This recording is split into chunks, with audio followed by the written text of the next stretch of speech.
Sean and Joe, another episode ready to go. They're gonna talk about the good and the trash and anything in between. Cherishing make-believe, get ready for Halloween. It's the horror show. I know you missed those guys. Tune in and find out what's on their list tonight. They butcher and dissect, take apart and mutilate. Listen to your two favorite brainiacs communicate. It's the horror show.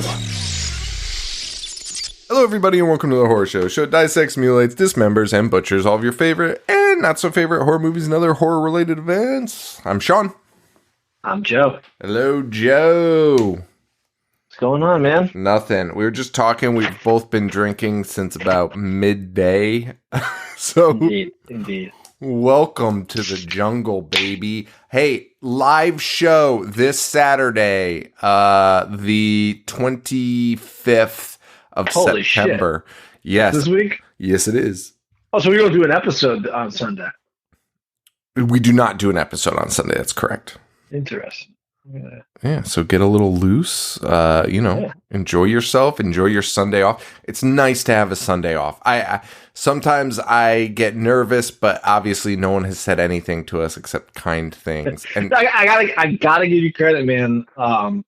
If this was our first run, there's no way that would happen. Because I remember there'd be times where we're absolutely not recording on Sunday, and then 15 minutes before our normal episode would record, you're like, I'm just going to do the solo one. I got to put something out there. I'm proud of you, man. You let it go. Thank you. I am. I am. And I also want to thank Reagan, our manager, for heading up the social media stuff, because that is a big thing too. And I've realized that letting that go has helped my mental health significantly.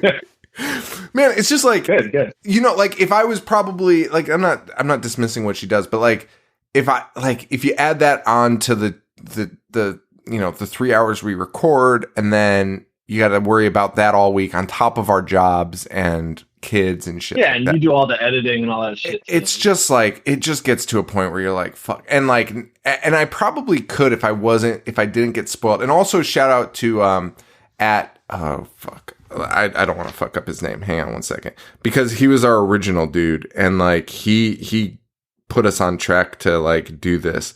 Collect Horror. Yes, at Collect Horror on Instagram. He's awesome. Super nice guy. Yeah, great guy. Yeah. Super kind, super positive. And he did a lot of this to kick us off and helped us a lot. And I was like, man, that's fucking dope. And then that kind of escalated what Reagan ended up taking over. He would just send me the videos and I would post them, but now Reagan's controlling the whole thing. So, yes, thank you, Reagan. Yeah, big thanks, man. It definitely helps the train keep going. It helps keep our heads clear and all of that. Speaking of that, the live show. Tickets are at IHateHorror.com. Click the live show link there. Yeah, we should probably say what it is too. We're doing I Still Know What You Did Last Summer. That's correct. And I feel bad because there's actually been more than one person who's messaged me recently too. And I think you got the same messages being hey, did you guys already do an episode on ticks? Yes. Again, it's only for our live show that we're doing. I Still Know What You Did Last Summer. So right, and these special event. Yeah, and the watch alongs, as much as I would love to put them out as episodes, they don't translate, and that's okay. They're just a different. Yeah, there was one. Did we even talk about the movie? I remember one. I don't even think we talked about the movie. No, I don't even remember what movie it was. It was us yelling over each other and bringing people on. Yeah. So the new watch along format's pretty dope, and it's just, but it doesn't translate to audio because it's 90% a movie. So, yes. Yeah, there you go. I also wanted to shout out Katie Mills for the super nice email she sent us. What a champ, man. She's the best. So I want to shout her out. I wanted to shout out a couple other people too that were just I have a shout out for Jade. JB. That's where I was going with this. Yes. Her and her friend Jess drove 3.5 hours to come to Connecticut Horror Fest just to meet us. That's not hyperbole or anything. When she got there, I remember I was talking with another podcast, and they're like, talking to them, to Jade. They're like, oh, what'd you make the trek for? Because they said they came from upstate New York, and they're like, was it Matthew Lillard and Skeet Ulrich? And she was immediately like, no, I already talked to them. Like, I just wanted to come because the horror show's from here, and they said they'd be here. And they're like, the other podcast was like, holy fuck, dude, that's amazing. It is crazy, and I didn't tell you this because I was going to tell you it on the show. It's crazy the amount of people that are listening to us now in this state today, just today. 2 separate people in 2 separate locations around here. I was wearing the horror show shirt because, like, I don't think people, I mean, I know how many listeners we have, but, like, I don't think that they're all from, like, in my neighborhood, you know what I mean? Like, my neck of the woods. Yeah. And 2 people were like, hey, I love the horror show. And I was like, oh, yeah, me too.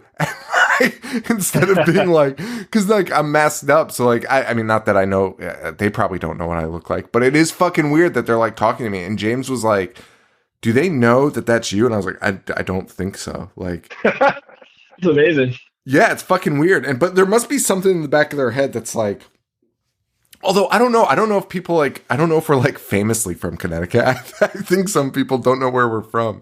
So I don't know. I don't know if they know. I don't know. But 2 people today, one at Spirit Halloween and one at a Target. It was fucking bizarre. Oh shit. Yeah, it was fucking weird. What town? North Haven and the Southington Target. Interesting. Yeah.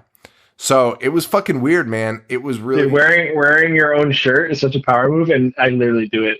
Like I will wear that shirt multiple times a week. Well, first of all, it's establish my dominance. It's a cool shirt. It's a cool fucking shirt. But second, you don't. It's not like people around here are going to be like, "Oh, he's wearing his own shirt." Like, no, most people don't know what the fucking show is.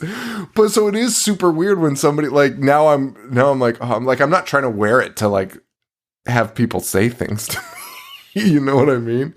So it was fucking weird. It was fucking weird. The guy at Spirit. The guy at Spirit Halloween was like, oh my God, I love the horror show. And I was like, yeah, totally. Oh shit. I should have been like, they fucking suck. More like horror below. Shout out Devin. Oh shit. All right. So promotion's out of the way. We got a new shirt coming in October, so stay tuned for that. I hate horror. I can't wait for that new shirt. Man. It's a good shirt. So there's been a change of plans, but I'll fill you in later. Oh, but it's a fucking shit. The D'Amato. I'm sure it's still great. The D'Amato Maddie one is coming. Artist had some other things that she had to deal with, and I appreciate her. Love her. Ill Trace. She's the best. But she's handling some other shit. So I pulled in our old friend Sour Eyes, who did the Live Laugh Skate shirt to do us a part 2. Give us a part 2. Excellent. So I think it's gonna be dope. So I'm excited. So that we'll get that going soon.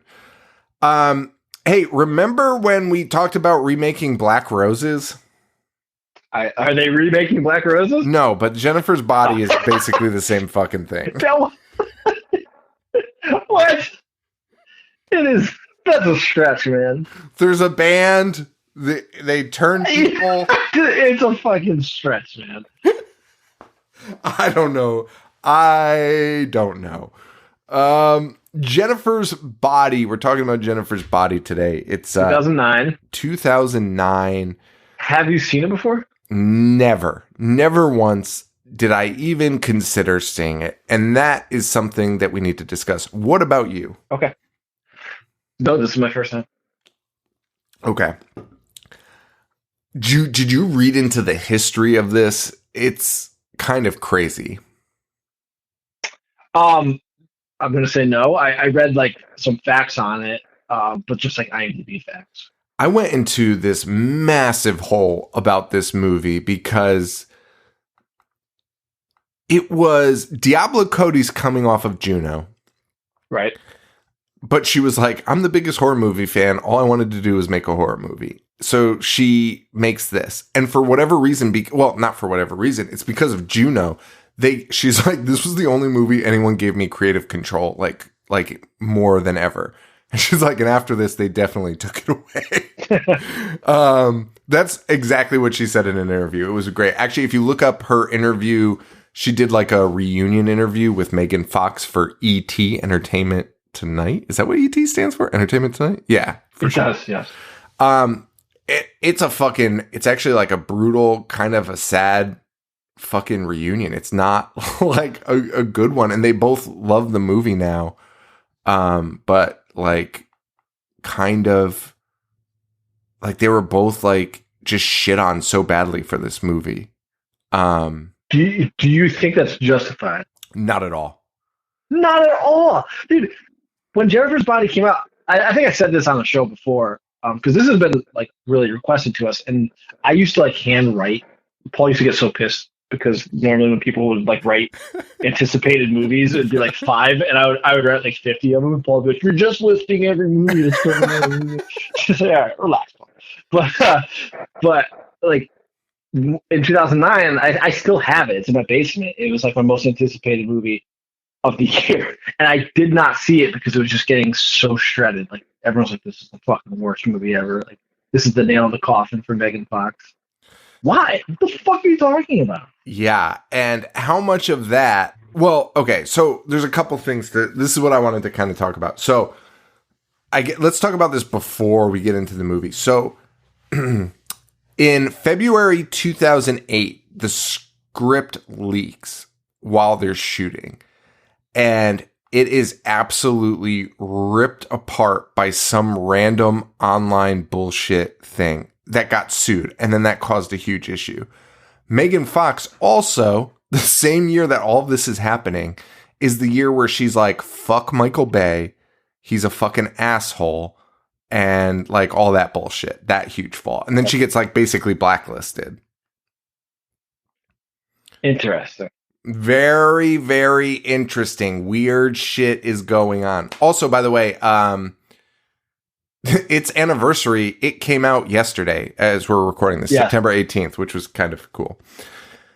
So the script comes out, it gets leaked, it gets shredded, they sue people for putting it out there and blah, blah, blah. They talk about this in their interview together with Entertainment Tonight, and it is insane the bullshit that these two had to deal with to like make this fucking movie.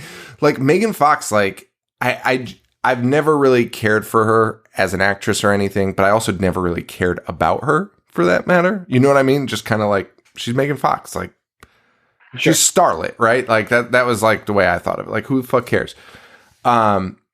She was like, people fucking hated me, and I knew when I made this movie that people were going to shit all over it, and that horror fans would be like, oh, like she's not, you know, she's not one of us type of thing, which I do think like is not, a big portion. Not give it a chance before seeing it just because she was like a big Hollywood star, right? Exactly. And then for some reason they talked about how they were criticized for making this movie together. This is the most insane thing. They talked about it and they were like, yeah, isn't that weird? And I was like, this makes no sense. Because they were both at the Juno premiere. And they were like, that's why Megan made the movie. I'm like, what the fuck does that even mean? Why would that not happen? I don't know. It was so fucking weird. It was like one of the weirdest fucking things I'd ever. Isn't that why every movie gets made? Like, isn't that just networking? Someone? Right. What? Like, what the fuck? And they were like, we didn't even talk that night. Like, Megan was like, I just went. Not that they even had to fucking justify it, but for some reason, that was like this 2009 critique of Jennifer's Body was like, these fucking assholes met on the red carpet of Juno. What does that fucking mean? It's so fucking weird. And then the other weird part about this, and one of the reasons I think I did not see it at the time, was the studio. She makes this movie, and she's this movie also. I like this movie. I don't think it's not flawless. You know what I mean? Sure, I wouldn't. Yeah, it's not close to 5 stars, but I had a really good time with it. I think the plot's good, and I think I honestly thought the kills were fine for what it was. All of that was great. The one thing I guess the one issue I had was like the horror comedy element, because I don't think the comedy was like great. It's not very funny. It's not very funny. And you could have had some comedy in there and it worked, but I don't think the comedy was great in it. And that's whatever. That's neither here nor there. But what the studio saw was like, they didn't care about that. They were like, this is an R-rated movie, and we are going to, our target demo will be teenage boys. And Diablo Cody was like, why? Why would our target demo not be like horror fans or anything? And they were like, nope, boys just want to see Megan Fox. And Diablo Cody was like, even mentioned this in her interview where she said she was talking to the person in charge of marketing this movie internationally, trying to get this movie in the hands of the right people that want to see it. And she wrote this like long dissertation about how this movie actually isn't just like an eye candy movie and is a horror movie that like people will really enjoy if we can get it in front of them, you know? And the guy responded, and she said she saved the email and has it printed. The guy responded with, Megan Fox hot. That is a professional marketing person. That is his response of his marketing take on it. And, not even a full sentence. Not even a real word. Not even a real sentence. I'm fucking talking like a Neanderthal. Fucking unbelievable. And then she said that for test screenings, which determines what you edit and how you edit the movie and all that, they brought in only teenage boys. And Megan Fox said one of the cards that she saw just said, needs more boobs. And boobs was spelled BEWBS. And Megan Fox was like, sick. Like, this is going to go fucking super well. It's a fucking bummer. And like, this shit is fucking nuts. This shit, like, this movie is not bad at all. Again, I think the plot was great. I think the acting was really good. I don't think it was just like an eye candy movie. Not obviously, Megan Fox was gorgeous. Dude, she like fucking method acted. She got down to 97 pounds to appear possessed. Like, really?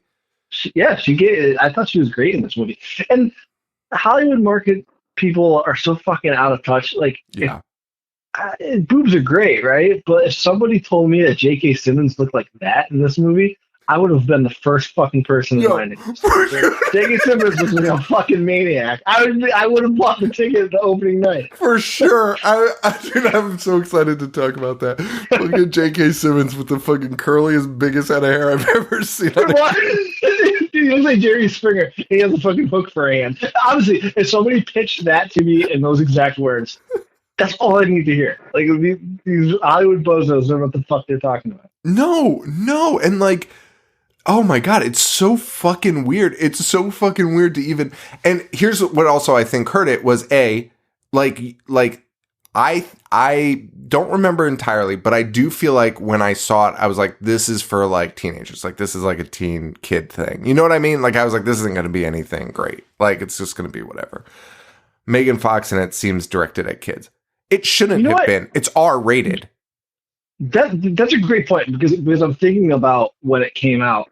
Like, I think that was actually like the turnoff for me because I've seen movies. I've gone and seen movies that have bad reviews. And that doesn't mean shit. But like, it was really just pushed. Like, they fucked themselves because they wanted it to be for teenage boys. Like, I was in my 20s when this came out. I would have 100% gone and seen that. But like, I kept hearing that it was for like preteens. Like, that doesn't interest me, right? So they fucked themselves with that. Can you imagine you're a marketing director and you're like, I'm going to take this movie that only 18-year-olds and over can see, and we're going to try and sell it to 14-year-olds. Somebody in the room is like, great idea. Fucking get this man a fucking raise. Fucking idiot. These guys get paid way more than we ever will. Fucking like, they just go hard on this, dude. Simple mathematics. Simple. And just go hard R on this and just let loose and make it a fucking horror movie, man. Like, what the fuck? Yeah. Yeah, I'm with you. Jeff Bach, I don't know what he works for. Exhibition Relations. reason the film underperformed at the box office due to two reasons. The first, he said, is the genre. Box stated the Americans get horror and comedy, but with the idea of those two things together in one place, people suddenly get very dumb. The horror comedy genre is the toughest sell in Hollywood, he said. He noted films Tremor, Slither, Shaun of the Dead, Eight-Legged Freaks, and the Evil Dead series, and said that while many of those are considered critical and business successes, none of them brought in the mega bucks that a simple horror or comedy can. In addition, he labeled the Scream franchise as a more straight-up horror than comedy, and stated Zombieland's box office performance at the time would determine the horror comedy genre's current viability. I get what he's saying, right? I don't think that they were even going for like horror comedy. I just don't think that I think they were going for like normal comic relief in a horror movie. I agree with that. But it just didn't land. Most of it honestly didn't fucking land. The best joke in it was when I fucking hated this scene, but like when the teenagers are having sex and the guy's like fucking Amanda Seyfried is having like a fucking demonic vision and he's like, oh, am I too big? I thought that was like the greatest thing I've ever fucking heard in my life. Like literally seeing ghouls and ghosts. And he's like, oh. Male arrogance, right? Yeah. And he's like, oh man, I'm fucking huge. Yeah, no, that's a great line. Like, Diablo Cody is a fucking amazing screenwriter. And she hasn't done like much after this, like a lot of TV and stuff, but, and I mean, she's had her moments. I don't want to say hasn't done much, but, definitely not, the trajectory fell off, and it was because of this fucking movie. And that's a fucking shame because it's a shame. It deserves more love. Yeah. And even the director, her name is Karen Kusama. She did the fucking Invitation, which I fucking loved. And that was a few years ago. And just like kind of hasn't really been around, before that or after that. So it's just a fucking bummer, man. And like Megan Fox, like they called her career dead after this. I don't know. Yeah, very bizarre. Very bizarre. Super bizarre. And the movie... You know what's fucking bizarre? Is that this movie is named after a Hole song, the band Hole. Yeah. And then they played a song by the band Hole in the movie, but not the one that the movie's named after. You know what else is bizarre? What? OMC. Oh, good one. Yeah. Thanks. They are. Thanks. How bizarre. Anyway, so stupid. It was fucking don't encourage. Don't encourage. Solid joke. The movie. Great cast, dude. You got Amanda Seyfried. I think that's how you say it. Seyfried. Seyfried sounds good to me. That's how I say it. Megan Fox. 2 years after Transformers. This is the same years as Transformers 2. Amanda Brody, Amy Sedaris is in it. J.K. Simmons. Adam Brody. You said Amanda. Oh, I'm sorry. Adam Brody. Not from the OC. From the OC, who I just kind of like that guy. I don't know, man. Like, dude, he owns being a dickhead, right? Like, he just like, bro. He has like the face to be a douchebag, and like I think he knows that. He's like, just fucking put me in the movie, and I'll do it. Because I'm gonna be that dickhead. I genuinely believe he's probably like a super cool fucking dude to hang out with. I agree. He gives off that vibe. He gives off that vibe, but when he plays a dickhead, he's so fucking good at it. He is. I agree. I like him. Everything they say.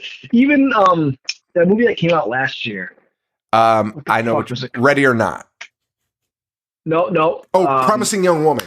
Yes. He's only in it for like that opening scene, right? Yes. And he's such a fucking vile piece of shit, and I love seeing him as that role. He is so vile in this movie that I had a trouble with his scenes, and like it turns out they're not even like what you're thinking he's doing isn't even what he's doing.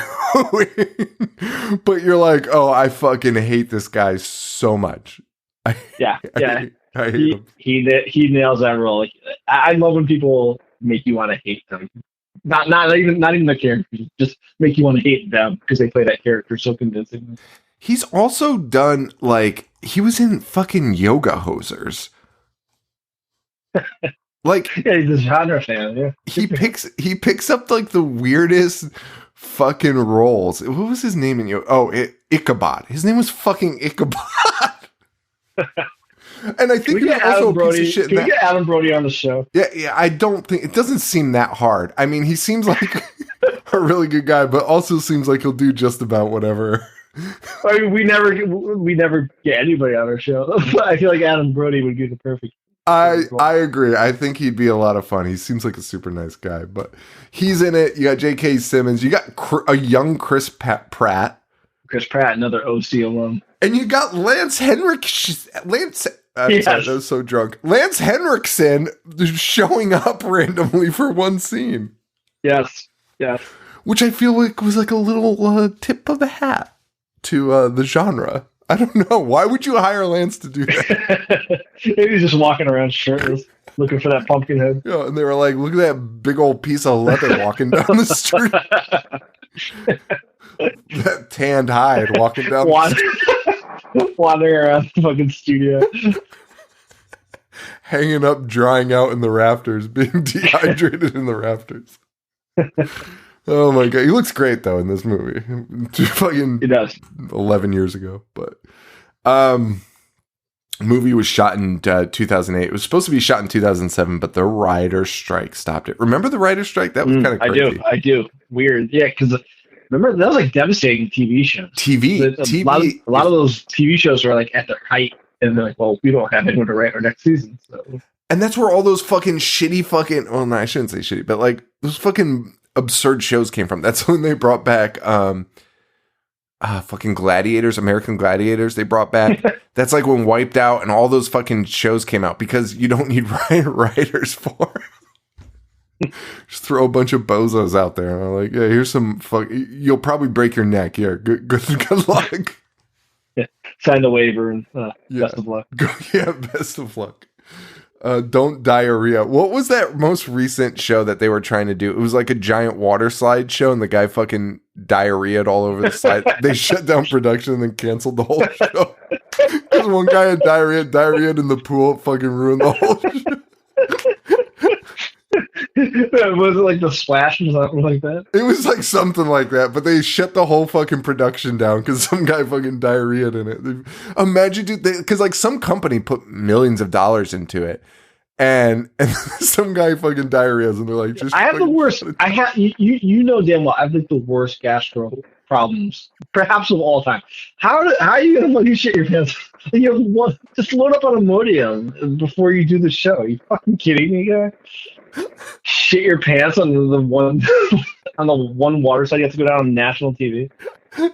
Speaking of, did you see that guy shit his pants at the Steelers game today? No. It's the most insane photo. There's a photo of him in the bathroom, but he has no pants. Like you just see his fucking ass because he's washing his pants in the sink because he shit them and he has nothing else to wear.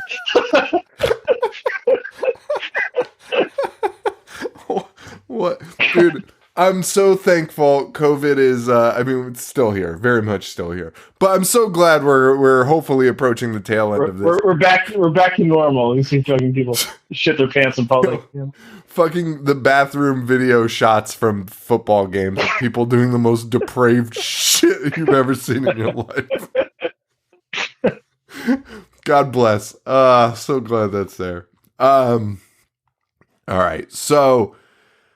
Where do we start with this one?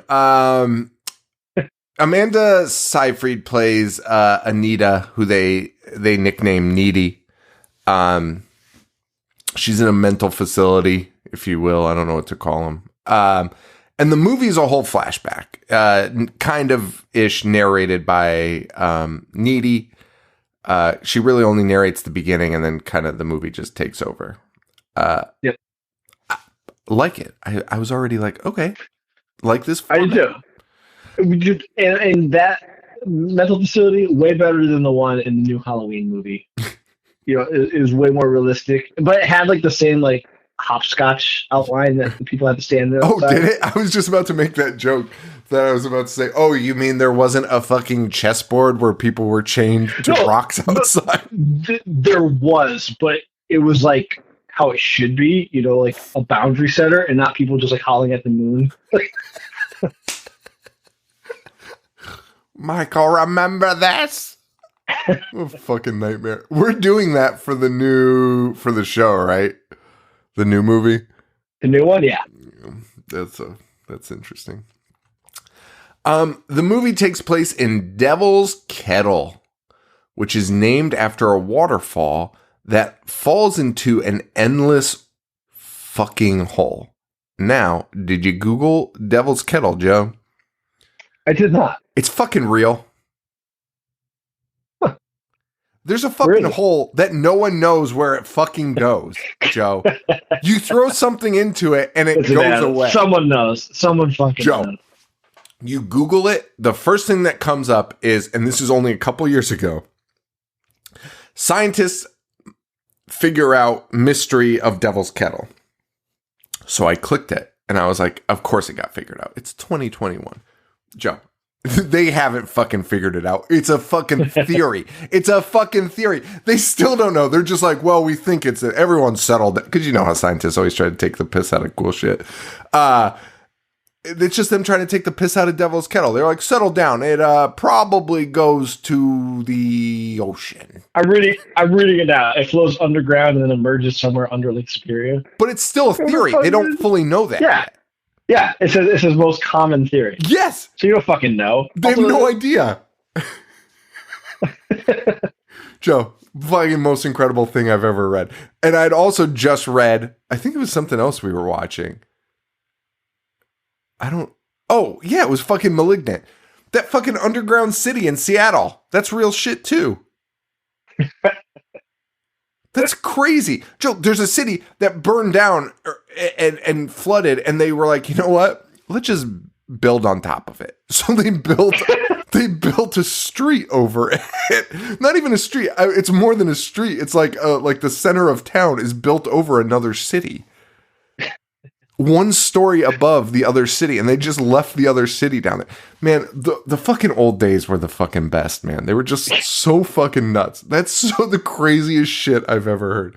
You know what? Fucking, let's start over on top of this. I love it. And they were the most superstitious people, like in the old days. So it's not like they were like, you know what I mean? They had to have been like, this is going to be terrifying. Like, for sure. Yeah. Like Indian burial ground. Yeah. Dude, I'm reading about Devil's Kettle right now. Everything involving water freaks me out. Me too. I'm not a water guy. But, like, dude, why is Devil's Kettle not the plot of, like, every fucking movie? Like, every horror movie should take place at Devil's Kettle. That's fucking terrifying. I agree. A pit that goes to nowhere? You ever hear of like lakes disappearing? Yes. It's nuts. That's just fucking crazy, man. Yes. You just wake up one day and a big ass lake is gone. You just have to live your life accepting that. Also, ghost towns are pretty crazy. Like the one that's in Alaska where it was like they were all miners and it's all still there. It's all basically preserved like perfectly. They all the workers lived in town. Have you ever seen this? Yeah. It's fucking insane, man. That shit blows my mind. Like everyone got up at the same time. I was like, yeah, no, we're good. Just left the fucking city.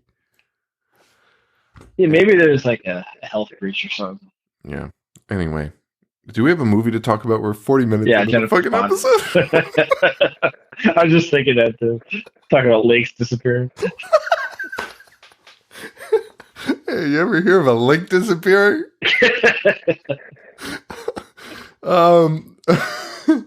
Anyway, Devil's Kettle's real blew my fucking mind. So we got Needy, her boyfriend Chip. These are our characters. And then you got Jennifer, played by Megan Fox.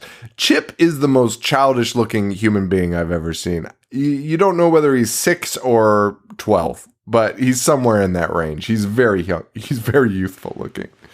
But they're all buddies-ish, kind of. Jennifer and Needy are really best friends. They've been best friends since they were childhood.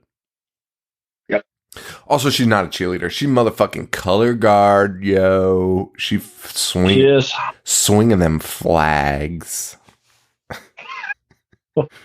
She also loves using the term salty for a way I've never heard it used once and probably never will again, which was to tell somebody they're good looking. So she would be like, oh, that dude's so salty. Yeah, just that.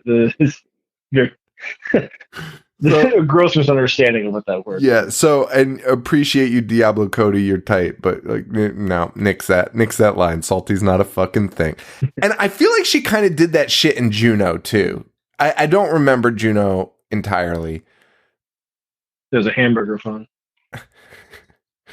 I just remember watching it and being like, I don't think this person knows how teenagers talk. and that might be a true thing because salty's not a thing.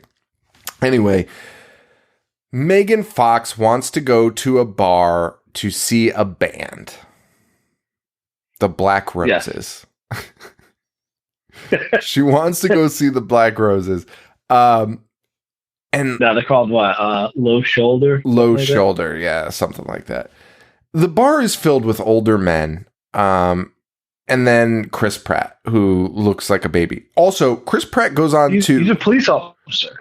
But he's like so, okay, another alarming thing about this movie that made me like beyond uncomfortable was how clear they were underage. They were very clearly underage.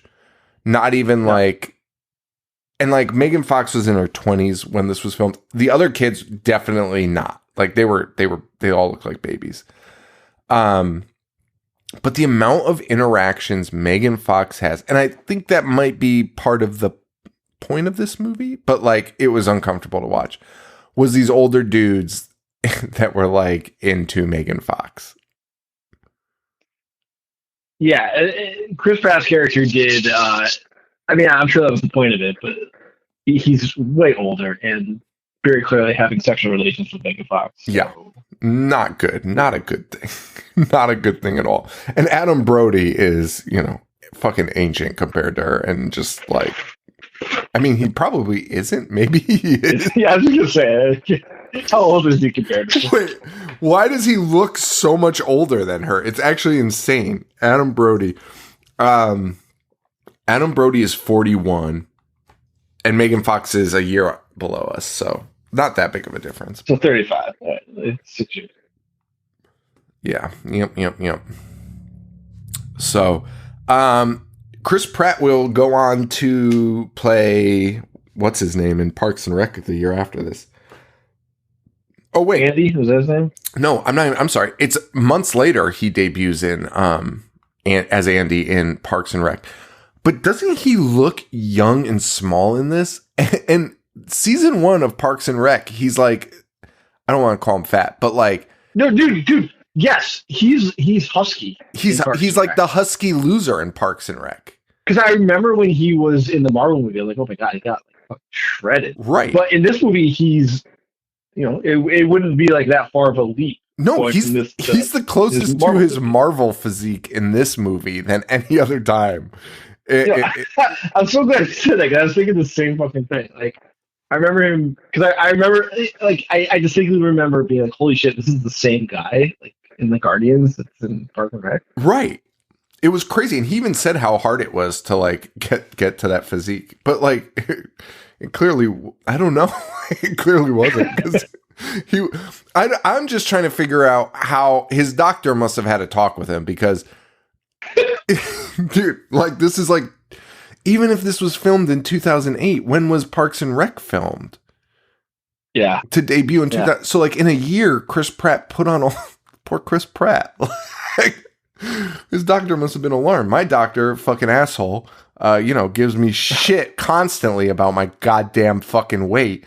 Hey, dude. He hasn't seen me in 2 fucking years. Sorry. Should we just talk about the movie? The guy hasn't seen me in 2 years. I've been through a pandemic in that time. And he's like, oh, you gained a couple pounds since I last saw you. Hey, buddy, I've actually lost 16 fucking pounds. So take it fucking easy on me. Because COVID weight, brother. And then he was like, yeah, I think people missing their steps really affected that. I was like, all right, man, I don't give a fuck. Just leave me alone. I fucking hate doctors. Fucking the worst. They're fucking worst. You just Google. Anyway, so. Stick my finger up my own ass. I could get a look at a butcher by sticking my head up his ass. So Adam Brody's in town with his band, The Low Shoulders. Megan wants to fuck this salty guy, even though he's much older than her. And we overhear Brody, because she goes to get drinks for them, and Adam Brody is talking to his band members, and Needy is nearby so she can hear.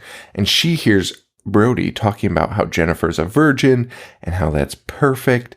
And Needy thinks they're talking about sex, but they're not. Right. Rightfully so. Yeah. Rightfully so. And then Jennifer comes up and is like, virgin? My butthole's not even a virgin. And you're like, oh, okay. It's a great line. Do you know what she says is the most quote? I'll have you guess this. Do you know guess what the most quoted line is to Megan Fox? Like fans off the street coming up to her being like, I love that movie. And then they say a line. Do you know? Can you guess what the line? From this movie? Yes, from this movie. I cannot. Tell me. It smells like Thai food in here. Which didn't even make a ton of sense to me. And maybe I'm an idiot, but I was like, I've smelled Thai food. That doesn't smell like sex to me. Maybe I'm wrong. She says everyone approaches her and says that to her. So the band plays, they're doing something to poor Jennifer. Jennifer's in a trance. But also, so is fucking Needy, because she starts watching the building burn down and doesn't say a fucking word to anyone. Just watches the fire just slowly crawl up the rafters and fucking murder people. Great scene, by the way. It's actually pretty brutal, watching a woman being trampled. And how far was this from the white... Oh, what was that fucking... First thing, Great White tragedy in Rhode Island. It must have been like 2003, so a couple of years have passed. Okay. So, I mean, still enough for me. Yeah, 2003. It stuck out in my fucking head, like I was like, fuck, that's kind of like brutal. Let's see. That's the only thing I thought of, yeah. Like, terrible being in a club and watching that happen. Yeah, and not Diablo Cody, but the director, did a great job of like really not showing, you see people on fire, but it's not like gory on fire. It's like stuntman on fire. Like people with their like 18 layers of clothes clearly on fire. Yeah, flailing their arms. Yeah, flailing their arms and like running and jumping into a pool. But it was still nuts. Like to me, that scene was kind of crazy. For sure. But Needy and Jennifer escape through a bathroom. They escape through the bathroom. Yeah. That disgusting bathroom, which I wanted to ask you, would you rather take a shit in that bathroom or the Eastern Connecticut, the bar at Blarney's? Oh, this one's bad, and I would do this one for sure. I would actually, dude, and I have been to CBGB's before it closed. I would rather shit at CBGB's than the Blarney's bathroom. I had been there too, and I honestly think I agree. Dude, and that was like one of the most appalling things I'd ever seen in my life. That bathroom, you get a yeast infection walking into it. Yo, dude, I remember walking in and being like, this is not, like, almost in my head being like, maybe this is like the fake punk bathroom and maybe there's still a real bathroom somewhere. And that's what it seems like, right? Like they're preserving it for a reason. Be like, at one point in time, this was like the punk haven. No, it's just literally that disgusting. Nobody's ever going to clean it. out of your fucking bathrooms and not worry about cleaning it. Just let it fucking rot. Just fucking let it do what it do. But yeah, no, they escape, and Adam Brody, super fucking creep, approaches them outside, but it like as if nothing had happened, right? And it's like right, the place is on fire. Yeah. There's literally people screaming on fire behind him, and he's like, "Would you like a drink, Jennifer?" And hands her a drink. It was appalling and gross, and he's like, "Get in the van, like just come in the van with us." And she does, and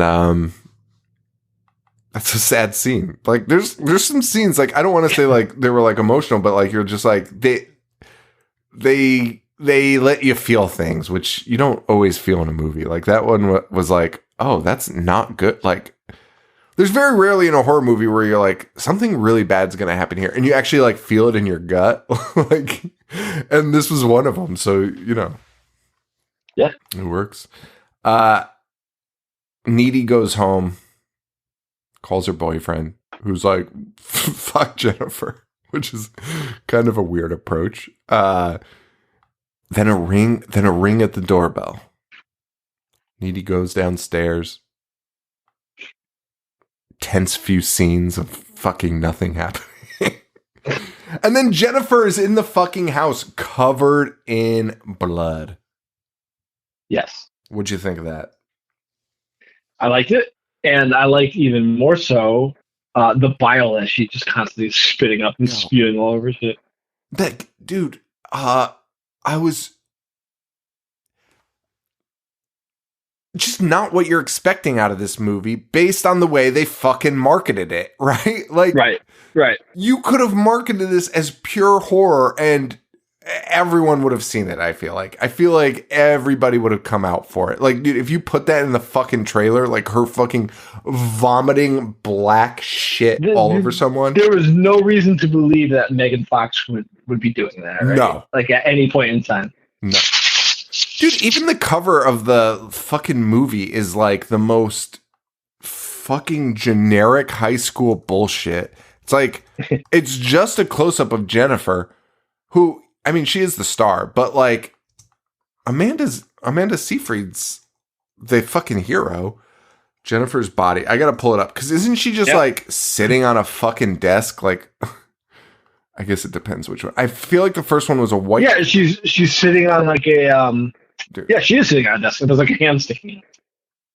And the tagline was, "She's evil and not just high school evil." What the fuck does that even mean? And the blackboard has "Hell Yes" written behind it. This is why we didn't see it, Joe. This is insane. Who the fuck would see this? This looks like shit. Why would it say "Hell Yes"? Everyone, dude, after the fire scene, the entire school is in mourning. Like J.K. Simmons, like a month passes, J.K. Simmons is like, "It's been a month since this horrible tragedy." Like everyone's depressed and like the town's on edge. It's not like a coming of age movie or like anything like not that. Not at all. Also, dude, I can't wait to talk about fucking J.K. Simmons. He's the fucking king of this movie, man. He cracks me up. He had the best comic delivery of anyone in this movie. By the way, Amanda Seyfried is the same age as us, so okay. Just throwing that out there. So J.K. Simmons is the fucking best. His delivery is so fucking silly. So she's in the house. She's covered in blood, and she starts smiling with fucking bloody teeth. Fucking terrifying. Yeah. Fucking terrifying. And Needy's like, "Hey, are you okay?" Which obviously she's not. That's probably not what you should be asking. You should probably just call 911. She tries eating chicken and then screams like a devil scream and then vomits black blood, which was like kind of like symbiotic, right? Like it was like turned prickly, like it had spikes coming out of it. It was crazy. And then the next day, we cut to the next day at school, and Amanda's like, are you fucking okay? And Jennifer's like, what? Yeah, what are you, an asshole? And fucking Needy's like, "Hey, Well, I'm not an asshole because, like, you fucking vomited fucking black shit all over my kitchen. I spent all night cleaning it up. And Jennifer's like, you're a fucking idiot. And you're like, oh, things have changed. And then we meet J.K. Simmons with his insane wig. Absolutely insane. Hall of Fame wig. Yo, and I don't even think in this scene I realized he had a hook for a hand, but when that shows up in the next scene when I saw him, I was like, what? Are you kidding me? What is that? Why is this character? Why is this the most elaborate character and like we don't know anything about him? For somebody who's like, he has like what, 5 minutes of total screen time, Yeah. to give him like that element, it's so funny. Like to be like, JK, we know we're only going to film you for 5 minutes, but we need you to wear this fucking wig and hook for her hand. Oh my god. And it's not like J.K. Simmons doesn't look like a fucking teacher normally. Like, he looks fine. He looks perfectly like a teacher. Commissioner Gordon, J.K. Simmons would be perfectly fine to be a teacher. Super ripped, super yoked fucking. Yeah, he worked out for Jennifer's body. Every role. He's actually just fucking huge and he just says it's for every role. This leads us to our first real Jennifer kill. She goes outside and sees a football player who is in mourning because his friend was killed in the fire. Jennifer manipulates him by being like, hey, you know what your best friend's last words were? And he's like crying. He's like, what? She's like, that we would make a banging couple. And the guy's like, you said banging, huh? Legitimately, that would probably work for me. So I have a comment in here. Fuck, I gotta wait to find it because I was like, what? It was very similar. It was in that vein. Fuck, I gotta wait till we get there. My fucking notes. Shit. I'm so sad. But it's coming. It must be coming up because I have a note that's very similar about that. She brings him into the woods to make love. They get surrounded by animals. The animals, yeah. Like woodland critter Christmas shit. Fucking I loved it. That was my thought too, woodland critter Christmas. Like it made me feel uneasy. Like I don't know what it is about wood animals like that. Like I don't like the movie Antichrist. I thought it was too weird for me. Yeah. But, like the deers that appear, like it just kind of makes me uneasy. I don't know what it is. So first of all, let me just tell you this. I fucking hate woodland critters. I hate them all. They scare the shit out of me. All of them. Every single one you can name. I don't want to see them. They're fucking disturbing. There's something about these innocent animals, because this is more than just deer. Right. This is like all of them. This is like chipmunks and squirrels and like fucking raccoons, and they're all just hanging out, like the sweet ones, right? And that is so unsettling to see them. It's so uneasy, yeah. Hanging out with like the fucking devil. That is the great pairing. We were talking about this earlier on our Patreon before we were recording. Like, I posted that video of the goat walking on its hind legs. Oh, and this is the most terrifying part about that to me. Well, that's not true. The most terrifying part is the fucking goat walking on its hind legs like a human. But the chicken's just fucking following it, like walking right behind it, like it knows what it's doing. These fucking things are in cahoots. Like that shit makes me uneasy. I agree completely. You fucking kill all the animals is what my point. JK. Anyway. Jennifer's about to undress, but instead unhinges her jaw and eats him. Great effects on the jaw. Yeah. Loved it. I also love that J.K. Simmons is going to his car and hears the screams out in the woods. Look, fucking bloody murder screams. And he's like, scream it out, kids. It's like thinking that they're like in mourning and just screaming. And he's actually more turned off by the fact that the screaming ends. And he's like, wait a minute. So he actually does go to check, which like props to breaking that trope. And he actually does check and find the fucking dead body of the football. Disemboweled with a deer eating it. Which then leads to the least unfunny joke of all time by that fucking MOON guy from Coach. Fucking, what's that actor's fucking name? MOON, that spells moon. Yeah. And he was in Coach. He was fucking, what was his name in Coach? It was like Lars. Coach, if you Google Coach, it goes to the Coach fucking the designer company. Paul's probably so mad, and his name is even more unpronounceable, and I know that Paul definitely knows how to say it, and is probably so mad. You're talking about the TV show, Coach. Yeah, Bill Fazerbaki. I don't know how to say his name. He played I don't know how you know so many, so much about Coach. Joe, Coach is one of the greatest sitcoms. Nobody watched Coach. Joe, I watched every fucking episode of Coach. Are you and Tina, big Jerry Van Dyke fans. Jerry Van Dyke is fucking unbelievably funny in that show. That's not even, dude. Craig T. Nelson, Jerry Van Dyke is his assistant coach. Dude, that show. I'm just saying, it probably still holds up. I mean, nothing happened in it. So. Joe, if fucking nonstop laughs happened in it, that's what happened in it.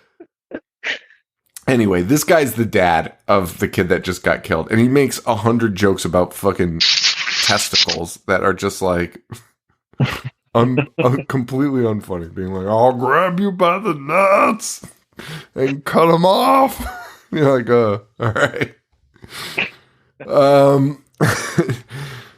Back to Jennifer, who is now kind of learning about her god powers because she's burning her tongue with a lighter, which is a lighter. Yeah. Sick scene. I liked that. What I liked less was asking Needy if her boyfriend packed some. This is an exact quote: pubic inches. Pubic inches. Is that how the kids talk? Pubic inches? How many pubic inches you got? Meanwhile, while all of this is happening, the band is trying to take credit for saving people. Yes. Well, also, and they are. They're succeeding. Yes, they're succeeding. And they're also giving 3% of the royalties of their new single to the town, which I got a kick out of. Because like that, you hear that shit constantly. They're like, we're giving 2% of all profit. What the fuck? You fucking kidding me? 3%? Which Amanda is also, Needy, I should say, is also super pissed about. Now, question. What pissed you off more? This idiot kid that's singing the Screeching Weasels. Screeching Weasels song. I can see clearly now by the Screeching Weasels. Or the fucking Needy and her boyfriend getting naked and feeling each other up and fucking on film. The most disgusting teen bodies I've ever seen. I just wanted to fucking vomit. Or wow. that kid singing I Can See Clearly Now by the Screeching. No, Sean. I'm so, because I didn't take any notes on this movie because I watched it last night after already being out all day. Screeching Weasel scene, it was implanted in my brain. I can't believe they put those fucking guys doing this cover song in here. And yes, it's that scene that pissed me off. Yeah, for sure. I mean, the other one pissed me off a lot, but that one is brutal. Well, their sex scene was the most. I guess it's pretty realistic. Yes, agreed. To be young, because it was the most vanilla fucking thing I've ever seen in my life. It's just like, I don't want to see fucking teenagers doing that shit, man. Like, fucking, I know it's part of life, but like, fucking, god damn it. Ugh, fucking disgusting. But you're right. It was the most awkward, weird sex scene, and also so much more offensive that this kid was singing that fucking song. Like, yeah. I'm so glad you noticed that. Also, that kid is like supposed to be like the Cure level goth. I think all he has is a lip ring, right? Right. And he's like, you think this kid's listening to fucking Susu? Is that how you say it? Susu? I don't even know how you say it. Susie and the Banshees? Yeah. Some Bauhaus? Fucking, you think that's what this kid's listening to, and then you see him cut to his car, and he's fucking screaming, fucking screeching weasels covering I Can See Clearly Now. Fucking idiot. And he's going out because Jennifer, like, seduced him and was like, meet me at this house. No, I shouldn't say that. Meet me at my house. He pulls up to an abandoned house and is like, this might be it. Enters. There's no walls. There's no fucking anything. That whole neighborhood is like that. And when he finally sees Jennifer in there, he's like, oh, this isn't your house, is it? But, this is where my question came in. I got it right here. At your most desperate, horny teenage years, would you enter that house? Now, 1,000%. Yes. Are you kidding me?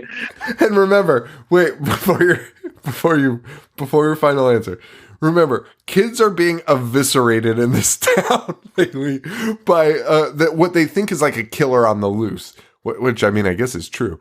But they think there's a man on the loose eviscerating young boys. Would you enter this abandoned house? I wouldn't even think twice. Not even a second thought, Joe. Wouldn't even think twice. If I were in high school and somebody that looked like Megan Fox was like, meet me here, I would do whatever it took. Whatever it fucking took. Dude, there's been so many times. Anyway, carry on. Here, I'll say it for you, Joe. I would have still entered the house if the person looked like 1% of Megan Fox. If the person looked nothing like Megan Fox, the opposite end of the spectrum, I'd still enter that fucking house. I'm with you. For a smooch. I would even do it for a smooch. Just a smooch. There would be no situation that I would turn that down. Also, Jennifer has set up a lovely romantic moment for them with candles and Akon playing in the background. That song, what is that song? I wanna fuck you. Is that the words? Yeah, that's it. The kid was like, I wish this was the Screeching Weasels. And then Megan says, and again, this goes to Diablo Cody's writing. She's not great. Anyway, she's not bad, but some of the shit she makes teenagers say is just like brutal. She says, either one of these, I could not figure out. She either says to this boy, you give me such a Woody. Okay. Or the only other option is you give me such a Wetty. I mean, that makes sense. I don't know which one it is. I don't know which one's more upsetting to me. I'll get a Wetty. First of all, Wetty is upsetting, but like I'm also all on board with Wetty. I think it should be used from here on out. Exactly. Women around the globe, we need to start implementing like that dude gave me such a fucking Wetty. I might start saying it just because it's fun.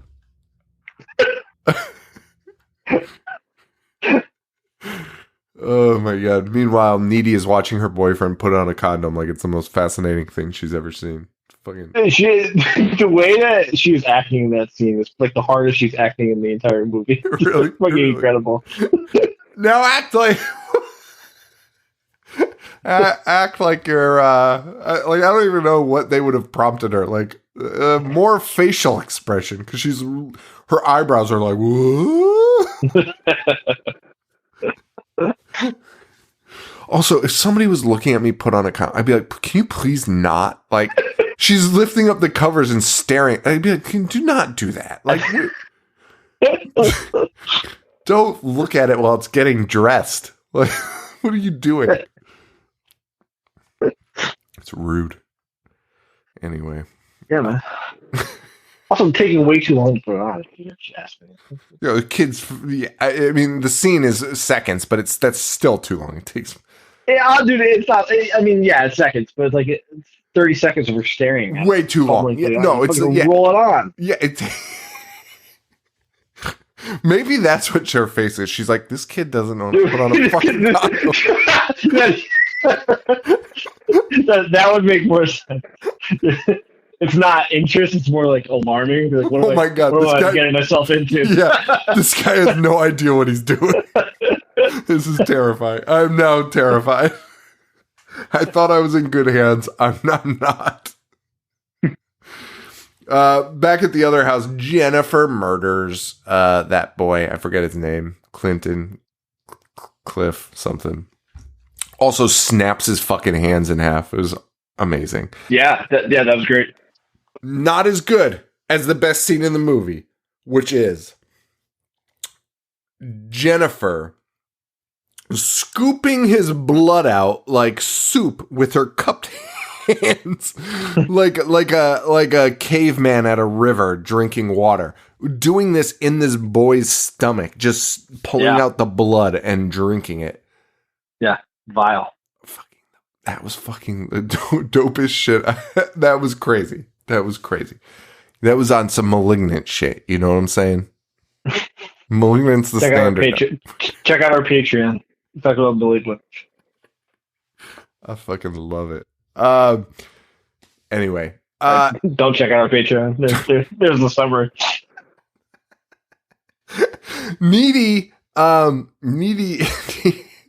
Needy gets upset, like I mentioned earlier. She starts seeing visions while having sex with this kid, so she runs away, drives home, finds fucking Jennifer crawling out of the woods like an animal, drives another direction, and fucking Jennifer stomps on her goddamn windshield for no reason. Who's gonna pay that fucking deductible? Jennifer. And Amanda ends up going home. And Jennifer is at her house and back to normal and acting like nothing is wrong. And then they start making out. Yes. Now here's a question. This was criticized. This scene was criticized by people, saying it was a promotional stunt. Having them make out in this scene. Both of them said they were pretty uncomfortable with it. They were both young. Amanda Seyfried was like, dude, I never kissed a woman. I was laughing the entire time. It was like the hardest thing I've ever had to do. What do you think? It was unnecessary? What were your thoughts on that scene?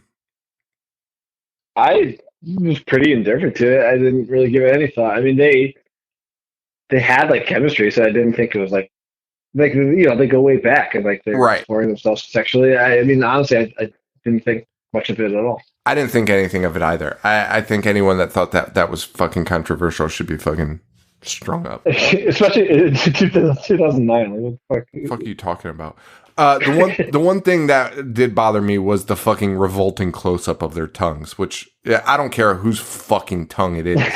I don't want to see two fucking tongues smashing against each other. Like in that other teen movie when they screw that into their fitness. Have you watched Not Another Teen Movie recently yet? No. You're catching up all.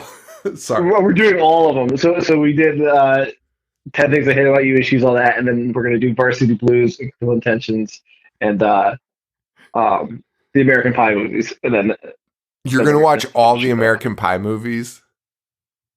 Well, not like the Bandcamp ones, but like the first three, sure. That's insane.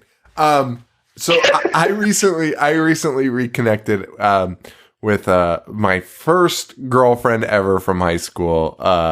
She's great, and we're good friends. And we recently reconnected, and we've been talking. So I was talking to my mom about that, and she was like, "Hey, do you remember?"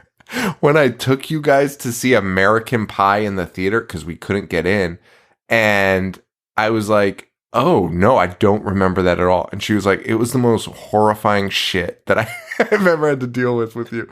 Like, she was like, I was so fucking embarrassed. Yeah.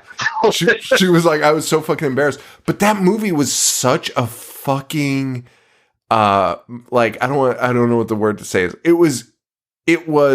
It became like instant pop culture as soon as it came out. You know what I mean? Like, you had to see it. Yeah. You can quote it before you saw it. So 100%. It was insane. It was insane. But it was way more insane to see in person. And your mom was sitting behind you. It was a fucking disaster. She was like, she was not thrilled. And clearly to this day is still not like thrilled about it. But like, I shouldn't be the one that has to do the homework. I'm an idiot teenager. Like, I just want to go see whatever. You should have read about it, Mom. Fucking told me no.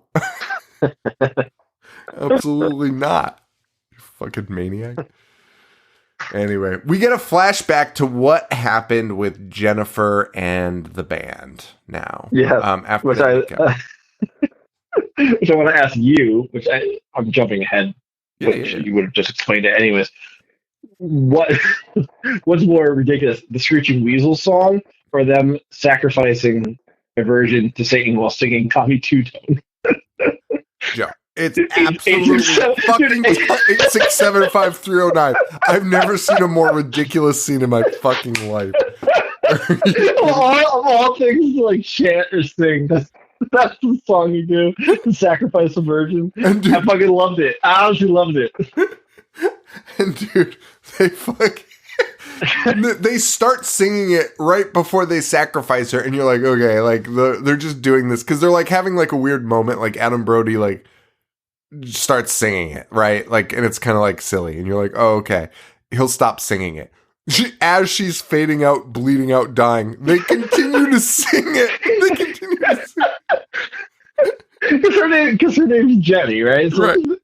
Sure, fine. Like, if you wanted to like do it, like you said, like Adam singing it at first, you'd be like, okay, these are just idiot kids. Like, they don't know what they're doing, right? But as she's bleeding out, singing the 8675309 part in like perfect harmony, it's so fucking funny. It was one of the craziest things, man. And they kill Jennifer and they leave her out there to die. Do you think anyone has tried to throw a body into that fucking chopped up body into that fucking devil's For sure, dude. For sure. I tried to look it up, but no. But they can't. You know, they don't. How would they know? How would they know? How would they fucking know? Joe, Jesus fucking Christ! There's a will, there's a way, man. You can't be the only person to have ever thought of that. Somebody had to have done it. This is fucking groundbreaking. We need to. We need to know more about the devil's kettle. Throw Paul in.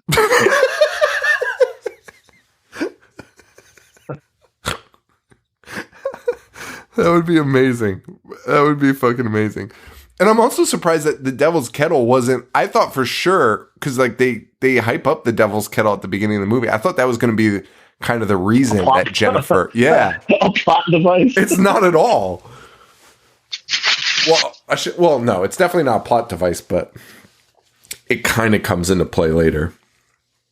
Yeah, downplaying the whole thing though, unfortunately. Anyway, Jennifer also reveals she ate the foreign exchange student who they thought burned up in the fire. She ate that boy, and that's when she learned that drinking blood gives her powers. She can heal herself. She has no issues. However, when she gets hungry, we got problems. She can be defeated, as we learned through Needy's research. She can be defeated when she's hungry, and she acts nutty when she's hungry. But when she's full, she's kind of back to normal.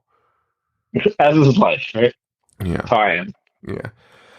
And, that's it. We get a funeral scene, which I don't even know what this scene was supposed to be or if it was supposed to be comic relief. But those goth kids that were like mourning him and then the parents yelling at him was the biggest waste of time I've ever experienced in a movie.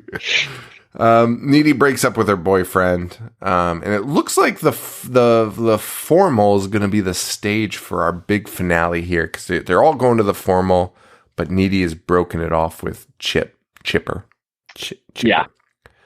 And Jennifer is hungry. Her hair's falling out. She looks like shit. So she's got to eat. They all go to the formal.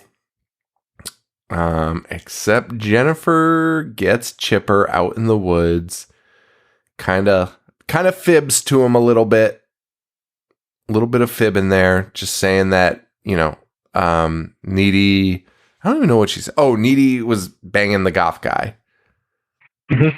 And this leads to Chip hooking up with Jennifer and following her to a pool, which we'll come to later. Meanwhile, Adam Brody and the band are back and totally glammed out, totally fucking sellouts. And they're back at the school performing their hit #1 single for the formal. Yeah, Now, they sold their souls. They got the success. And, yeah, they're doing it for like a charity, like a memorial for the kids that died. Yeah. Now, Needy during the performance is like, fucking Chip. Like she has like a vision.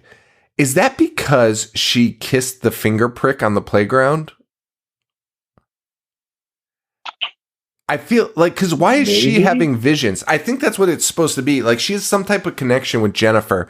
Because we saw a random flashback where Jennifer cut her hand and Needy like kissed it. But Jennifer didn't have her powers then. No, I mean, listen.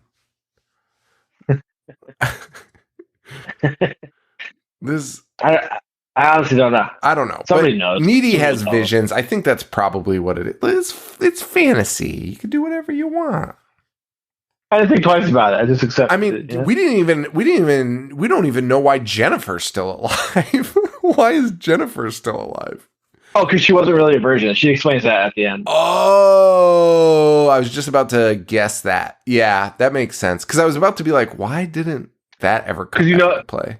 Because what's her name? Needy goes to the school library, which for some reason has like the most ancient books on possession, biggest occult, paranormal activity, biggest occult section of all time in the high school library. But yeah, they find out because I thought Jennifer's body I thought she was a vampire. She's actually a succubus. Yes, which I thought was cool. Yeah, man. But she's a fucking demon. Yeah. She wasn't actually a virgin, so she's just permanently possessed by the demon. Yeah. Or by Satan or whoever it was.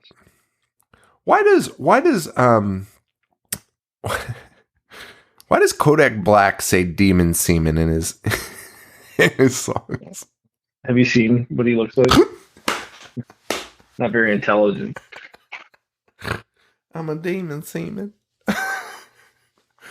I love the line. I just never understood it. Anyway, that's all I got there. Hey, she's going to save her man. Needy's on the run. She runs. Meanwhile, Jennifer and Chip are in this fucking abandoned pool building, which this doesn't exist anywhere. But Jennifer pushes him in, tries drowning him, and then Needy shows up to save the day. Yes. Which is crazy because Jennifer was literally just eating her boyfriend. And then instead of, getting into a physical fight, they have like they have like a yo mama fucking routine where it's just like a sparring of words. It's like the most insane thing. Fucking going from like heightened violence to being like, yeah, you big dum-dum. And like, oh yeah, well, you're the real stupid idiot. And while all of this is happening, fucking Chip's the only one that's like, I gotta fucking do something. And stabs her with a somehow sharpened pool net. A pool net with a spike at the end.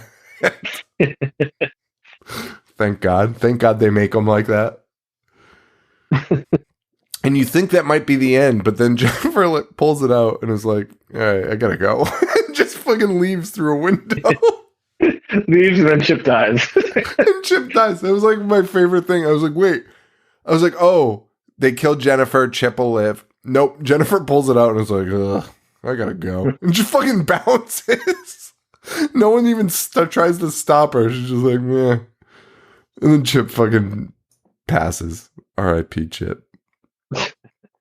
And now we're back to the beginning of the movie, which we saw Needy walking by her window while she was laying there. And she mentioned Jennifer looks like shit. She was like, Jennifer doesn't always look like that. But she does right now. Needy jumps through the window like fucking a superhero, flies through the window, and begins the fight scene with Jennifer, which includes levitation, which is dope. And then she rips off her BFF necklace, which I don't know what that does, but she stopped floating. Yeah, I don't know why. I mean, it's at this point, who cares? But Needy stabs her in the heart with a fucking razor. What do you call those? Razor blade? Is that called a razor blade? It's not like a razor blade. It's one of those. It was a box utility opener. knife. Utility knife box opener. Stabs her in the heart with it. And Jennifer looks at her and goes, my tit. Which was amazing. And an even little more amazing line from Needy, which she says, no, it was your heart, which brings the whole movie full circle. Cool scene. Yeah. And we're left with Amanda, Needy, back in her cell at the prison, where she reveals that because Jennifer bit her, she now has demon abilities. Yes, strength. Including levitation and, just fucking walking out of the jail. Which, I'm glad you said that, because that scene, I was like, why was she there in the first place? Why was she waiting this entire time? Because, they know who she is. She talks about how they have a chart for her where she kicks people. You probably should have just walked out earlier. And if you were wondering where Lance comes in, Lance picks up a wandering Needy on the road. And he's like, where are you going? And she's like, I'm following a rock band. Tonight's their last show. And that's the end of the movie-ish. Kind of, yeah. The whole credit sequence is showing. And now we should also mention the reason the band sacrificed Jennifer was because it was going to make them successful. A real monkey's paw type of situation here, where, you do this and you'll get whatever you want. And they wanted to be successful. So that's why they got the record deal. That's why the song became a hit. That's why they were hailed as heroes, was because they had sacrificed Jennifer. Monkey Paw Switcheroony is we watch them being famous, and then we also see Needy extract revenge on the entire fucking band, murdering them in their hotel room. Loved it. I love that ending. Yeah, it was awesome. It was awesome because those guys had such a comeuppance, and you almost forgot about them for a period because it's just Jennifer and Needy really is who you're focusing on, and it was so nice to see those guys get got at the end. Yeah, and you see it, and you see their bodies afterwards, and I love that she's walking down while all the fans are rushing towards the room, and you just hear all the fans start screaming. I honestly loved it. Yeah, it was fucking tight. She's got a good look. I thought she was awesome in this. And that's Jennifer's Body, man. Do you recommend it? We usually do that at the beginning. I do. Absolutely. Do we? I thought we always do it at the end. No, we always do it at the beginning. How about that? Well, yes, I do. I absolutely recommend it. Great movie. And again, I think if you're coming at it not from a critical standpoint, you're probably not worried about the jokes and the yucks. But when you start looking into it and you're like, oh, horror comedy, and then you find out where those jokes were supposed to land, you're like, kind of yikes. But overall, fucking great, and should not have been discredited at all. At all. And fun movie. That E.T. interview, again, guys, check it out after you watch the movie. Cody Diablo and Megan Fox, man, it was fucking hard. Both of them never wanted to talk about this movie again. And then basically fans rejuvenated it, and now like both of them are like, it's my favorite movie that I've ever done. Megan Fox still says it's the best movie she's ever done. And Diablo, what's that? It's good. I'm with them. Yeah, it was fucking phenomenal. And just like these fucking idiots in Hollywood are just fucking fuck up a wet dream. You know what I'm saying? Yeah. All right. That's all I've got for this one. We've got the live show on Saturday, so tune in, which means no show on Sunday. Do you have anything else to chat about, Joe? No, sir. All right. Well, Facebook.com/IHateHorror, IHateHorror.com. You can get your tickets there. You can donate to us at Patreon.com/IHateHorror. If you're a Patreon Mango Expert tier member, you will get into the live shows for free. The other ones do get discounts though, so that's tight. And then if you need to buy tickets, IHateHorror.com. I don't know. Did I say Instagram.com/IHateHorror? I don't know. You did now. I did now. Joe, where can they find you? Instagram, Boognish1985. Awesome. Thank you all so much. Thank you to Joe for doing this show with me. And that's all I've got. So, guys, I forgot how I end the show. Hey, for Joe, this is Sean. Stay weird. Thank you. Adios. I dissect movies all fucking day. I wanna play. I'm gonna watch what I'm not supposed to watch. Dismember. A fucking zombie getting sliced and diced.